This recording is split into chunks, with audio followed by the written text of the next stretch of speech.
Hello friends, ఈరోజు అయితే మనం బుక్ కవర్తో A4 షీట్ సైజ్ ఫైల్ చేసేద్దాం. సో స్టార్ట్ చేద్దాం.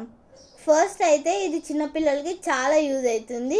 సో దీని ప్రాసెస్లోకి వెళ్ళిపోతే ఫస్ట్ అయితే ఇక్కడ ఇలా ఒకటి తీసుకోవాలి ర్యాపర్. మీరు ఏ కలర్ అయినా తీసుకోవచ్చు. ఇక్కడైతే నేను బ్లూ కలర్ తీసుకుంటున్నాను. నెక్స్ట్ అయితే దీన్ని కట్ చేయాలి. సో ఫస్ట్ లేయర్ అయితే మీరు కొంచెం పెద్దగానే కట్ చేయాలి, బికాజ్ మనకి లాక్ సిస్టమ్ కావాలి కాబట్టి ఫస్ట్ లేయర్తో. సో మీకు ఎన్ని కంపార్ట్మెంట్స్ కావాలో లోపల మిగిలినవన్నీ కట్ చేసుకోవచ్చు. నాకైతే 3 కంపార్ట్మెంట్స్ కావాలి కాబట్టి నేను 2 అయితే కట్ చేసుకుంటున్నాను. సో అవైతే చిన్నగా కట్ చేయాలి ఆ మిగిలినట్టు, బికాజ్ మనకు అవి లోపల పెడతాం కాబట్టి కంపార్ట్మెంట్స్ లాగా.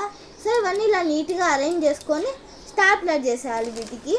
నేనైతే వీటికి 3 సైడ్స్ స్టాప్లర్ చేస్తున్నాను. మీరు 2 సైడ్స్ అయినా చేయొచ్చు, 3 సైడ్స్ అయినా చేయొచ్చు.